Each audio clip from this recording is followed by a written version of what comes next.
Хай. За ингээд миний жолооны одоо бичгийн шалгалт өгөх влогт хамтдаа байгаарай. Өнөөдөр ингээд нэгдэх өдөр тэгээд өнөөдрөөс би ингээд бичиг баримтаа бүрдүүлээд тэгээд өргөдөх өдөр найзтайгаа яваад жолооны бичгийн шалгалт өгье гэж бодож байгаа. Нэг 2 бичиг авдیں۔ Тэр 2 бичгийг авчаад явдیں۔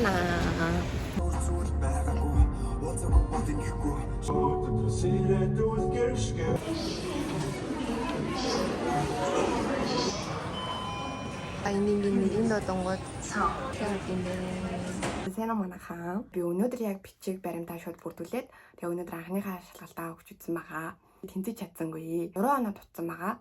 Би өөрөө эхний оролдоор заавал тэнцэх ёстой гэсэн юм нэг зорилго тавьсан байсан болохоор тэрэндээ үрээгүй болохоор ингээм би ингэж яг өөртөө шаардлагатай байгаа байхгүй юу. Тийм болохоор би өнөөдөр ахид сайн бэлдээд маргааш очиж шалгалтаа өгөө тэгээд тэнцэх зорилготой байна. Ярихгүй бол миний сэтгэл санаа ерөөсөө амархгүй байгаа байхгүй юу. Тэгээд маргааш ямар ч гэсэн намайг тэнцэн хэсгийг эндээс хараарай. За би одоо шалгалтаа хөр явж байна. Би энэ удаа тэнцэхгүй бол гэж ойлгоо.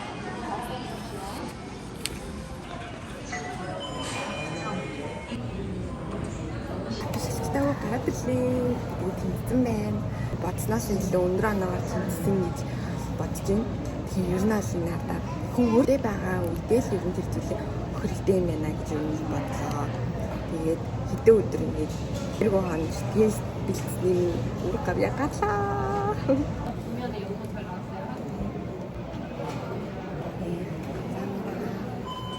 За сайн манайхаа ингээ жолооныхоо шалгалтанд яаж бэлдсэн талаараа ярих гэж бодож байна. За тэгээд би болохоор 1 сард жолооныхоо шалгалтыг өгсөн байгаа. Нөгөө өглийнхөө 3 сарынхаа амралтыг ер нь ашиглаад тэгээд ер нь аль би тийм ч амар сайн жолоо барьдаг хүн бол биш.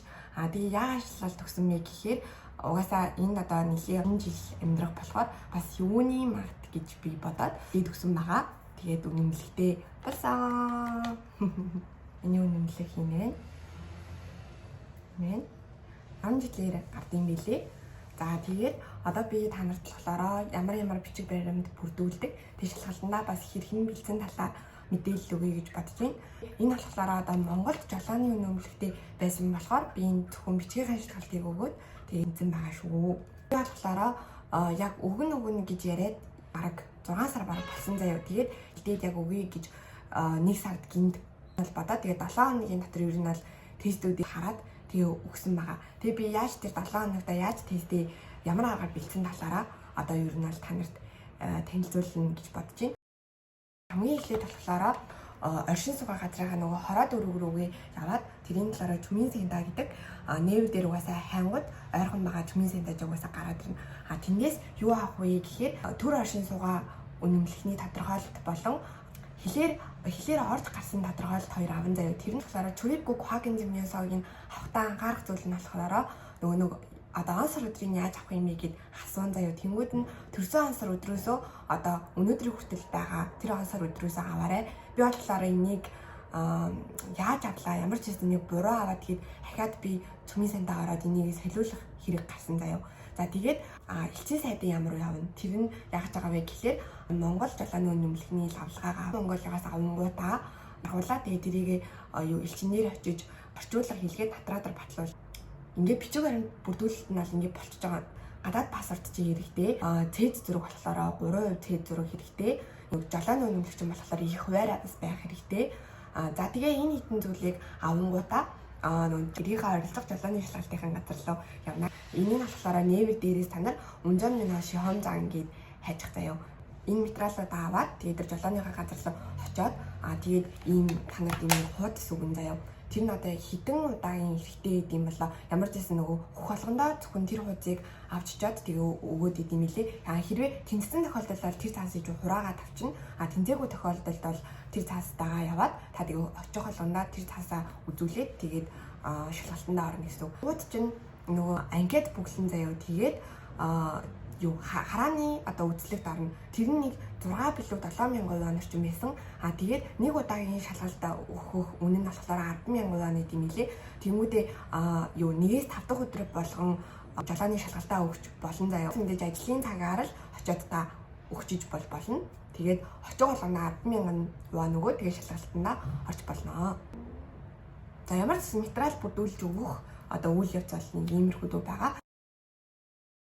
Яаж би шалгалтандаа бэлдсэн бэ гэхээр ер нь бол би ганцхан юу яасан. За энээр одоо аппликейшнийг одоо харуулчих. Энэ аппликейшнээс бас ер нь бол зөвхөн бэлдсэн байгаа. За тэгээд ерөнхийдөө бол би ингээд үг болгоноор нь ерөөсөө үгчилж ингэж цээжлэх үзье. Бараар ер нь бол бэлдсэн байгаа зэ. Ойдогтол ер нь бол сайдаа юм амар амархан цээжлдэг байх юм бол амар амархан бэлдээд ер нь орно л гэсэн үг заяа. За тэнгүүдээ би яаж бэлдсэн бэ гэхээр аппликейшн татаж аваад оронгууд чинь ингээд ийм 4 сонголт гарч ирнэ. Тэрнийхээ Hyunbyul Haksapagi гэдэг рүүгээ ороод за тэгээд энэ болохоор яг шалгалтанд орж ирдэг 1000 асуулт хариулттайгаа байгаа. За тэгээд эндээс болохоор яг чихийн шалгалтын дээр болохоор яг 40 ширхэг нь орж ирдэг. За хамгийн ихний 2 хэсэг нь болохоор ингээд нийтдээ 600 гаруй тест байгаа. Энэ болохоор өгүүлбэрнээс энэ болохоор одоо энэ хамгийн ихний хэсгээс нь болохоор юу нэг хариулттай тэр 40 асуултны 17 орж ирнэ. Дараагийн нь болохоор энэ хоёр нь болохоор 2 хариулттай. Тэгмүүдээ эндээс болохоор 4 нь л орж ирнэ. Тэгээ энэ болохоор 3 ононых заяа. За тэгээд сүүлийн одоо энэ 4 хэсэг дандаа 6 асуултууд байгаа. За тэгмүүд эндээс нь болохоор нийтдээ ингээд 19 тест одоо энэ ингээд нийлээд 19 тест орж ирдэг байхгүй юу? Дараа би яаж бэлдсэн бэ гэхээр энэ угаасаа өгүүлбэрийн асуултыг ер нь нэг цээжлээд байгаа ямар ч хэрэг бол байхгүй. Зөвхөн энэ 4 зурагтай хэсгийг л цээжилсэн. Энэ 320 тест ер нь бол байгаа. Энийг ерөөсөө яг би Б-г таанаас нь харсан ер нь цээжилсэн гэсэн үг. Энэ асуултуудыг бүгдийг хийсэн байх тохиолдолд энэ ингээд 54 оноо авч байгаа байхгүй юу? Тэгээд үлдсэн одоо энэ хэсгийг ер нь бууднаа л гэсэн. Тэр одоо энийг ажиллаад ямар ч тест алдаагүй байх юм бол эндээс мэдээж одоо буудсан байхад 6 оноос дээш бол мэдээж аван заяа. Тэгэнгүүт чинь ингээд 60-аас дээшлээд тэнцэг магадлал нь ер нь л их байгаа даа байхгүй юу? Энэ хэсгийг бэлтгээд ер нь дайггүй амархан юм шиг надад бол санагдсан. За энэ бол ингээд тэмдэглэгээний хэсэг. Энийг бол угаасаа зургийг хараад ингээд хариулт ингээд юм бол заавал ингээд бүгдийг орчуулах шаардлагагүйгээр ингээд хадгалах юм бол цээжлэхэд ямархан. За тэгмүүдээ энэ болохоор хамгийн сүүлд нь бичлэгийн ийм асуулт гэдэг байхгүй юу? 50 оноотой заяа 40-дгээр асуулт байгаа. Ганцхан л орж ирдэг. 35-ыг ер нь бол ингээд цээжлэхэд ер нь л дайггүй шүү дээ. Ер нь хамгийн сайн цээжлэх 2 юм чинь болохоор энэ хариултуудаасаа зөв хариултыг олон гэдгийг яривжилж уншаад ингээд бүр өгчлээ цээжлээд байх ерөөсөө шаардлага байхгүй.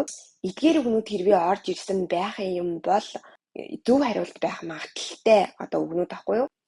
Sorry энэ дээр буруу бичиж анзонагийн үнзон хаадаа гэд ингээд даавсаг байгаа шүү.